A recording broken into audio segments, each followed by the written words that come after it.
Here are Ryan's top 3 favorite wrestlers. Number 3, Will Ospreay. Number 2, Kenny Omega. Number 1, Master Wada. No way, that can't be right. Damn! Now back to Jack and Ryan on the MonsterCast. Let's talk about Germany, baby.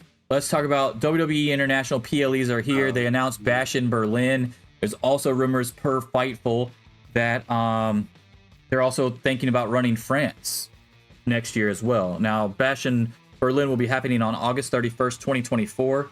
Now, before we get into your thoughts on this, I would like to say that I think this is literally all because of the Endeavor merger deal and the way that UFC does their pay-per-views. And they're trying to get over there to the loudest crowds because this was never a fucking thing under Vince. And now magically we're going to Puerto Rico, we're going to London, now we're going to Berlin, and we're thinking about going to France, we're going to Elimination Chamber in Australia. I 100% think that they're taking the model of UFC and going over there. They're getting paid from these countries to run the show. They're going to have a hot crowd at these shows. They've got people that are from these countries that are loving them. Like, for instance, obviously Rhea Ripley is going to get fucking cheered out the goddamn stadium for Elimination Chamber. You've got, I mean, I know he's from Austria, but you know fucking Walter or Gunther is going to get cheered like a motherfucker anywhere in Europe. In Berlin. Yeah, in Europe. Yeah, just in Europe.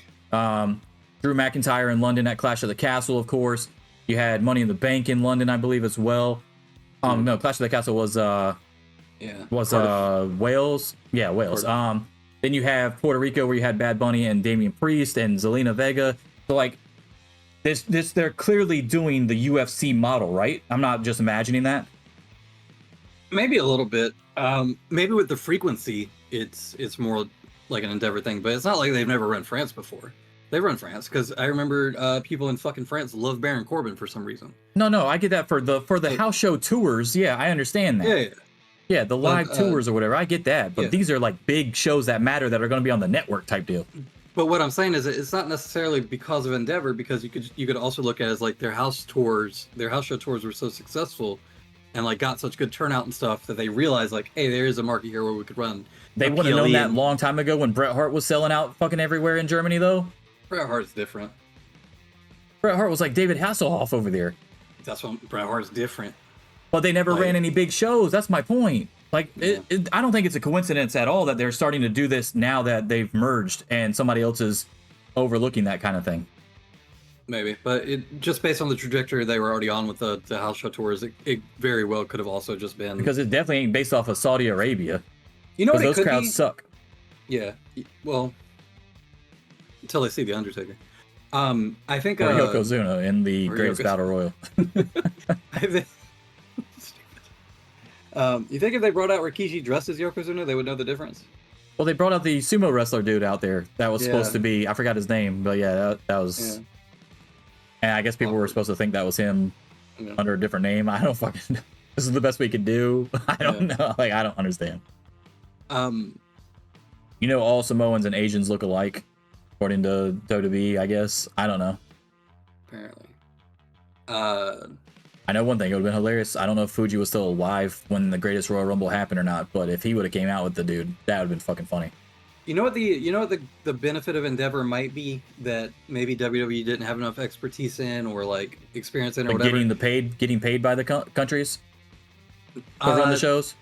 No, I was more thinking about the licensing for international broadcasts, because Endeavor's going to have a lot more experience with that and the regulations and that how that pay works and like what the restrictions are and all that bullshit than WWE would have, having never really done it in a lot of these countries for shows that they're broadcasting on like a pay-per-view basis. So. It could be that's something that they were able to draw from Endeavor that they didn't have before. Well, we were talking about Gunther a little bit earlier, and I saved it for this specific thing because a lot of people you were talking about Chad Gable taking off him. Gunther's not losing until after August 31st, 2024, because he's not. Unless he's going to be the world champion on Raw at Bash in Berlin or win that world title at Bash in Berlin. If he's still IC champ. No, he's going to keep it till then, because I think he's going to have a huge match at that show, and I don't think it's going to go the same way as Drew McIntyre in Cardiff. So if it ends up being I feel like if it's like Gunther loses at WrestleMania or Gunther loses at Royal Rumble his title, yeah, you might have something. But if that happens, all signs point to Gunther winning that fucking Raw World title at Bash in Berlin. Could just make him double champion.